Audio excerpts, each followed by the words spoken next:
हास्य कविता, विधाता का न्याय, कवि अज्ञात। पापा पापा, पत्नी को बेगम क्यों कहते हैं? क्यों कहते हैं, क्यों कहते हैं? बेटा क्योंकि विवाह के बाद सारे गम पति के हिस्से में आ जाते हैं और पत्नी बेगम हो जाती है। बांटने लगे विधाता, लंबी लगी कतारी, सभी आदमी खड़े हुए थे, कहीं नहीं थी नारी। सभी नारियां कहाँ रह गई, था ये अचरज भारी। पता चला सावन के महीने में झूला झूल रही थी सारी। मेकअप की थी गहन प्रक्रिया, एक एक पर भारी। मेहंदी चूड़ी कंगन पहन रही थी बारी बारी। उधर विधाता ने पुरुषों में बांट दी अक्ल सारी। फुर्सत पाकर जब वे पहुंची ब्रह्मलोक के द्वारे, बोर्ड लगा था स्टॉक खत्म है, नहीं कुछ अब बाकी।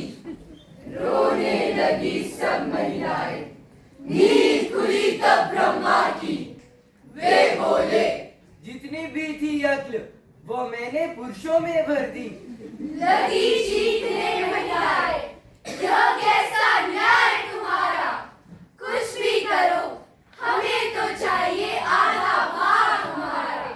बहुत सोच दाढ़ी सहलाकर तब बोले ब्रह्मा जी, एक वरदान तुम्हें देता हूँ, अब हो जाओ राजी। थोड़ी सी भी हंसी तुम्हारी रहे पुरुष पर भारी। कितना भी वो अक्लमंद हो, बदल जाएगी मारी। मुश्किल बहुत होती है, हंसने से ज्यादा महिलाएं जीवन भर रोती है। ब्रह्मा बोले, यही कार्य तब रोना भी कर देगा। औरत का रोना भी नर की मति हर लेगा। बाबा, हंसना रोना हमें नहीं आता, झगड़े में है सिद्ध हस्त हम, बस हमें तो यही है बाता। ब्रह्मा बोले, चलो मान ली ये बात भी तुम्हारी। झगड़े के आगे भी नर की ही अकल जाएगी मारी। ब्रह्मा बोले, सुनो ध्यान से अंतिम वचन हमारा। 3 शस्त्र अब तुम्हें दिए, पूरा न्याय तुम्हारा। इन अचूक शस्त्रों में भी जो मानव नहीं फंसेगा, निश्चित समझो उसका घर नहीं बसेगा। सुनकर ब्रह्मा जी की बातें मुस्कुराई सब नारी।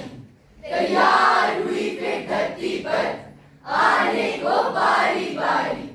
सचेत किया ब्रह्मा ने सबको, दिया तब ये ज्ञान।